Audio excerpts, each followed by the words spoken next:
좋은 아침입니다. 오늘은 12월 10일 화요일입니다. 즐겁고 감사한 하루 되시기 바랍니다. 오늘 찬양은 나의 주, 나의 왕, 나의 주입니다. 우리 함께 찬양하고 말씀으로 들어가십시다.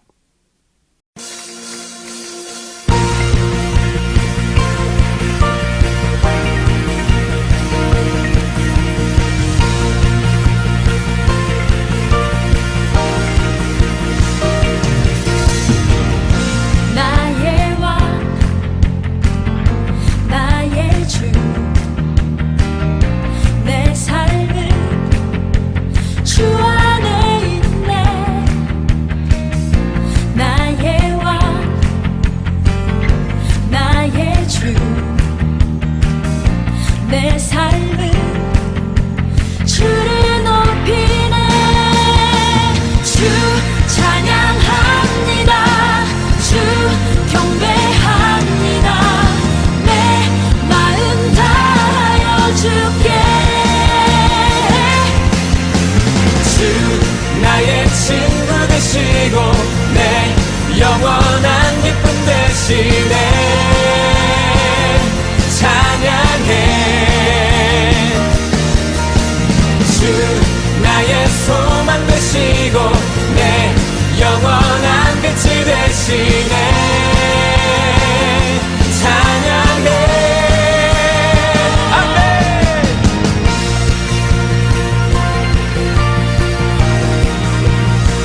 나의 왕, 나의 왕,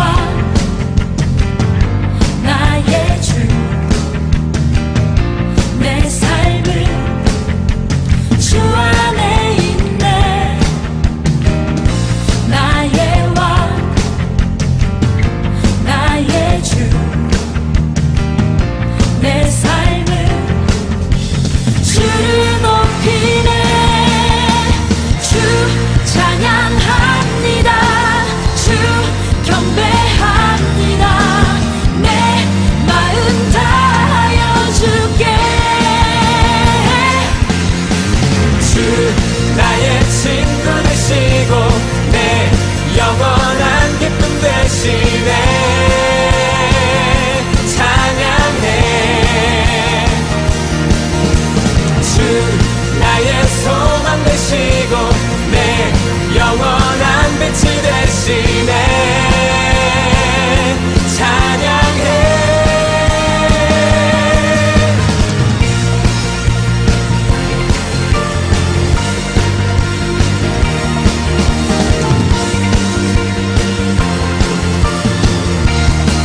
주 찬양합니다. 주 찬양합니다.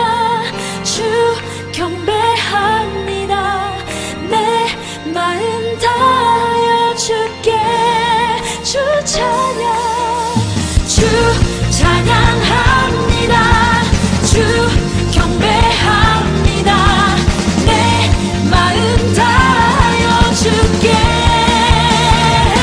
주 나의 친구 되시고 내 영원한 기쁨 되시네. 찬양해. 주 나의 소망 되시고 내 영원한 빛이 되시네. 찬양해. 주 나의 친구 되시고 내 영원한 기쁨 되시네. 찬양해. 주 나의 소망 되시고 내 영원한 빛이 되시네. 찬양해. 우리의 왕 되신 주님을 찬양합니다. 우리의 주인 되신 주님의 이름을 찬양합니다. 주님 홀로 높임을 받으시옵소서. 할렐루야. 네, 아모스 5장 18절부터 27절까지 말씀을 우리가 들어왔는데요. 오늘 말씀 18절에 시작할 때 보면 이제 주의 날이라는 단어가 나옵니다. 우리가 이전 성경에는 이제 여호와의 날이라고 했죠. 이게 사실 이 18절 이 구절이 실제적으로 이 여호와의 날이란 단어 때문에 많이 인용이 됐고 많이 설명이 되었던 그런 단어인데요. 우리가 이제 느낌으로 뭐 성경의 어떤 배경을 좀 잘 모르고 신학적인 배경을 잘 모르고 있을 때 여호와의 날 하면 여러분들은 느낌이 어떻습니까? 일반적으로 여호와의 날, 주의 날 그러면 아주 기쁘고 좋은 날이라고 느껴집니다. 그런데 사실 성경에서는 대체적으로 심판의 날을 여호와의 날이라고 많이 표현합니다. 그래서 하나님의 뜻이 이루어지는 날을 이렇게 얘기하고 있고요. 하나님의 뜻이 이루어진다라는 말이 하나님의 뜻 안에 있는 사람들에게는 그게 기쁜 복음이 되지만 하나님의 뜻 밖에 있던 사람들에게는 화가 미치는 그런 날이라고 좀 보여지죠. 그래서 이제 오늘 본문의 배경에서도요. 주의 날을 사용하던 사람들은 주로 거짓 선지자, 가짜 선지자들이 나오고요. 18절에 나오는 이 주의 날은 기대감을 갖게 하는 가짜 주의 날을 얘기하는 겁니다. 하지만 하나님의 생각은 이들 가짜 선지자들과는 좀 달랐죠. 그래서 가짜 선지자들이 꾸준하게 여호와의 날, 주의 날을 활용하면서 그 백성들을 거짓으로 유혹해 갔던 그런 거를 배경으로 설명이 되는 겁니다. 자, 18절 말씀입니다. 너희는 망한다. 주의 날이 오기를 바라는 자들아. 왜 주의 날을 사모하느냐. 그날은 어둡고 빛이라고는 없다. 아예 망한다라고 말씀하고 있고요. 주의 날이 오기를 기대하는 사람들아 이렇게 얘기하죠. 그러니까 주의 날을 기대하는 사람들을 보고 망한다 그러는 거예요. 사실 우리가 그냥 일반적으로 볼 때는 주의 날이 오기를 기대하는 사람은 신앙이 굉장히 좋은 사람들일 것 같지만 사실은 그렇지 못했다는 거죠. 왜? 주의 날은 어떤 날인가? 어둡고 빛이라고는 없는 날이기 때문입니다. 이거 이제 배경이 뭐냐면 당시에 거짓 선지자들, 뭐 말씀을 증거하는 여러 선지자들이 있었으니까요. 당시에 거짓 선지자들이 이스라엘 백성들이 주의 날을 기대하도록 꾸준하게 가르쳤습니다. 그게 듣기에 좋은 거예요. 그러니까 거짓 선지자의 특징이 뭔가면 사람들이 듣기 좋아하는 말씀들을 주로 인용을 합니다. 예. 요즘에도 사실 뭐 교회에서 워낙에 축복, 격려, 위로 또 심지어는 우리가 일주일 내내 그 일선에서 돈 버느라고 애쓰다 왔는데 주일날 한번 우리를 좀 즐겁게 해주고 우리에게 위로와 격려가 되는 말씀을 해주면 안 됩니까? 하는 얘기도 저도 들어본 적이 있거든요. 그러니까 이제 이런 얘기들이 틀린 얘기는 아닙니다. 그 얘기가 틀린 얘기는 아닌데 1년 내내 그 얘기만 듣고 간다면 하나님의 말씀을 제대로 이해할 수가 없습니다. 예, 없습니다. 그러니까 우리가 이 말씀을 이렇게 보면서 일반적으로 이 거짓 선지자들이 주의 날, 여호와의 날 이걸 얘기하면서 사람들의 눈을 이렇게 가리게 만드는 거죠. 귀도 못 듣게 하는 거고요. 그래서 이 거짓 선지자들은 사실 실제적으로 그런 얘기를 실컷 하고 그 백성들이 그 얘기에 넘어가서 잘못된다 할지라도 그들은 절대로 책임지지 않습니다. 또 잘못 간다고 해서 그들이 야단치거나 책망하거나 뭐 지적하거나 이러지 않습니다. 네. 그래서 거짓 선지자들의 특징이 뭐냐면 인기가 높습니다. 모든 사람한테 좋은 얘기만 해주거든요. 그래서 인기가 상당히 높습니다. 인기가 높다라는 것은 하나님이 기대하는 것인가에 대한 것을 오늘 성경에서 말씀하고 있는 거죠. 그러니까 당시 아모스 선지자는 사실 전혀 인기가 없었던 예언자 중에 하나였지만 거짓 선지자들은 이스라엘 백성들에게 영향도 끼치고 그들 주변에는 사람들도 많이 모이고 사람들로부터 인기도 높고 사람들이 좋아하기도 하고 저는 오늘날하고 굉장히 비슷한 상황 아닌가 하는 생각이 듭니다. 그러면서 그 날이 어떤 날인가? 사자를 피하여 도망가다가 곰을 만나거나 집 안으로 들어가서 벽에 손을 대었다가 뱀에게 물리는 것과 같다. 자, 사자를 피하여 도망갔는데 곰을 만나는 거는 설상가상이라고 보통 하문을 해죠. 엎친 데 덮친 겁니다. 그러니까 나쁜 일만 계속 일어나는 거죠. 주의 날이 어떤 날인지를 잘 묘사하고 있는데요. 사자를 만나서 무서워서 필사적으로 도망을 갔더니 가서 다른 길로 들어갔어요. 그랬더니 거기 또 곰이 있는 거예요. 곰을 만나 죽게 되는 거죠. 아니면 뭐 길에서 깡패를 만나가지고 그 깡패한테 죽을 도록 맞을 뻔하다가 아주 힘들게 도망을 나왔어요. 그래서 자기 집에까지 갔죠. 그래서 집에 가서 이제 안도의 쉼을 쉬면서 벽에 손을 짚었더니 그 벽에 뱀이 나와서 뱀에 물려 죽었다. 뭐 이런 얘기들입니다. 인생을 살면서 실제로 만날 가능성이 거의 없는 그런 무서운 얘기가 여기 기록이 되고 있죠. 근데 주의 날이 그런 날이라는 거예요. 그러니까 거짓 메시지에 넘어가지 말라는 말씀을 지금 하고 있는 거죠. 20절. 주의 날은 어둡고 빛이라고는 없다. 캄캄해서 한 줄기 불빛도 없다. 예, 주의 날은 그런 날입니다. 하나님의 심판이 오는 날이니까요. 이스라엘 백성들이 히브리 백성으로서 이집트에 살고 있다가 하나님께서 그들의 기도를 들으시고 그들을 데리고 나올 때 하나님께서는 구름 기둥과 불 기둥으로 빛으로 그들을 인도해 주셨습니다. 그들이 빛으로 인도될 때 이집트는 어땠을까요? 이집트는 아마 캄캄한 어둠 속에 갇히게 됐을 겁니다. 그런데 지금은 어떻다고요?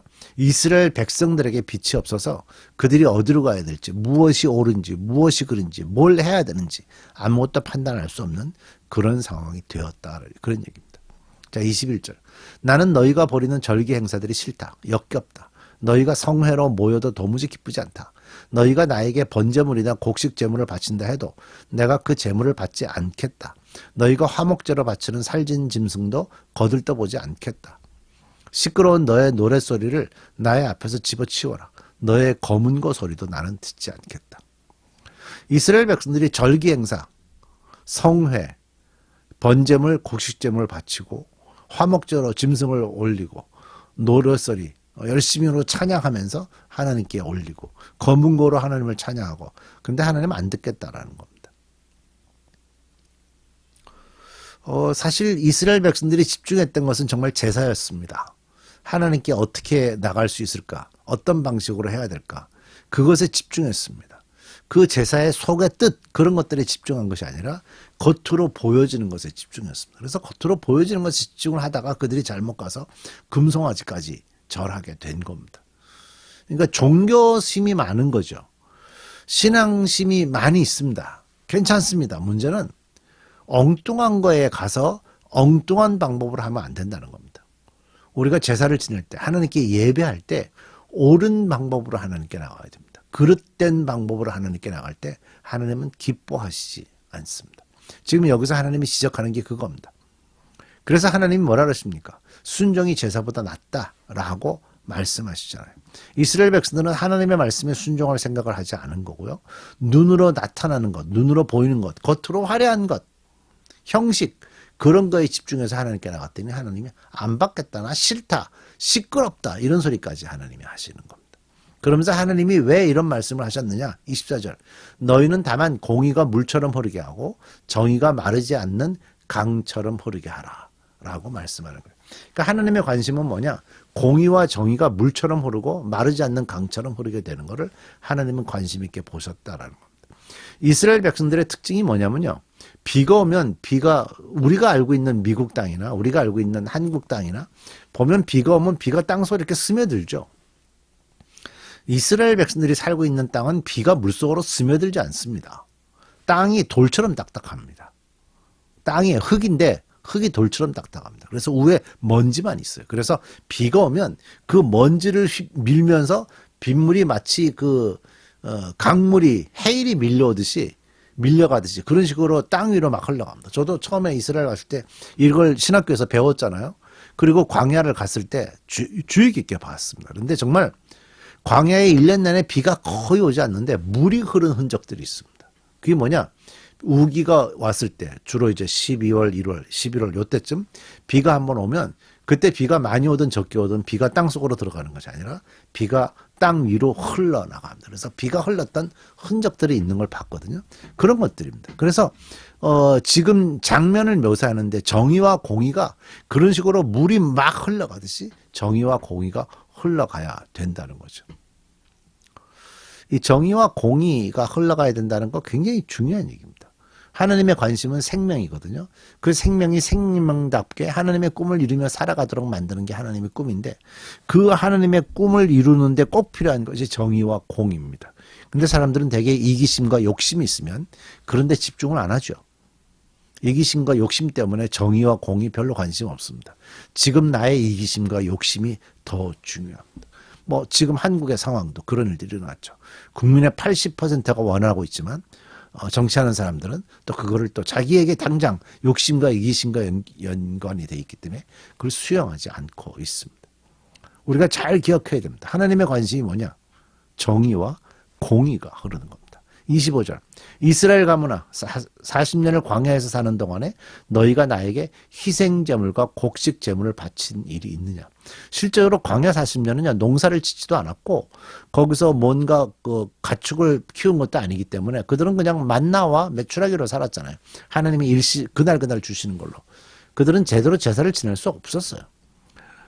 그래서 그들이 제사를 지낼 수 없었기 때문에 하나님께서는 그들에게 번제물이나 희생제물을 바치라고 말씀하신 적도 없어요. 예레미야 7장 22절 주변에 보시면 나와요. 하나님의 관심은 오직 말씀에 대한 순종이죠. 이제는 너희가 왕으로 떠받드는 19세 신상들과 너희의 별신 기운의 신상들을 너희가 짊어지고 갈 것이다. 이게 우상에 대한 얘기들입니다. 그것들은 너희가 만들어서 섬긴 우상들이다. 그러므로 내가 너희를 다마스쿠스 저 너머로 잡혀가게 하게 하겠다. 주께서 말씀하신다. 그분의 이름은 만군의 하나님이시다. 하나님의 자녀가 되고 그리스도인이 되기 위해서 특별한 고집이 필요한데요.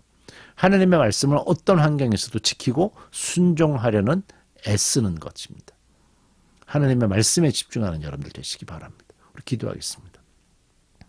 하나님, 우리는 그리스도인이 되었고 하나님의 자녀가 되었습니다. 우리가 이 사실을 잘 믿고 말씀에 순종하면서 말씀을 드러내면서 말씀을 지켜가며 사는 인생이 되게 해 주옵소서. 예수님의 이름으로 기도드립니다.